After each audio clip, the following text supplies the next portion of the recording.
Does a new era for Sun Devil football mean a new era for recruiting in Arizona? And can Arizona native Kenny Dillingham keep up with the Ohana feeling that Sean Aguano has built over the last few months?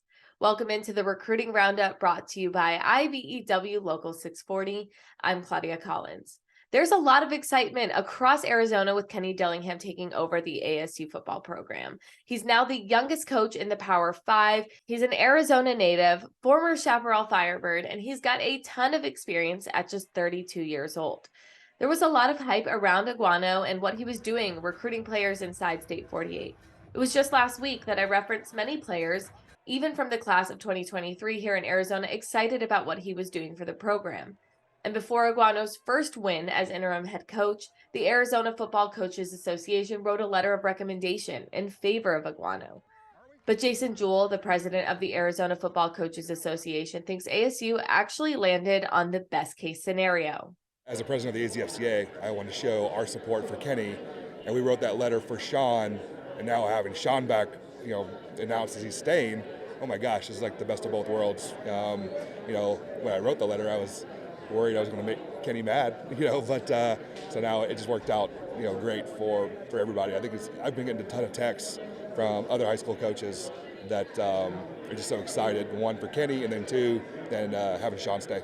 You're not named the head coach of Arizona State at 32 years old without having some ties and good relationships and good word of mouth from people in the know in the state. So Kenny's continued to recruit here, and he's been true to his word and continued to recruit here no matter where he's been at. So I think this is just a good day for ASU. So yes, I think this is a new era for recruitment in Arizona, and the Ohana feeling is definitely here to stay.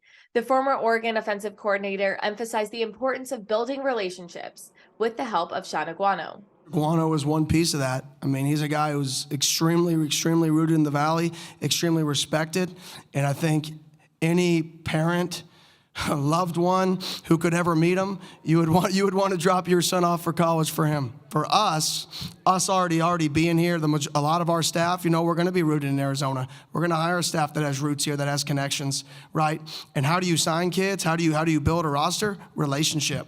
Now, there aren't any Arizona high school football players from the class of 2023 committed to play for the Sun Devils, but I'm curious if that could change. While Dillingham was the offensive coordinator for the Ducks, Oregon left a huge Oregon-shaped footprint on the recruiting scene here in Arizona, with top prospects like Michael Gardner, Amari Washington, and Cole Martin all leaving the state for the Ducks. But I have noticed the excitement around the Sun Devils grow dramatically over the last few months.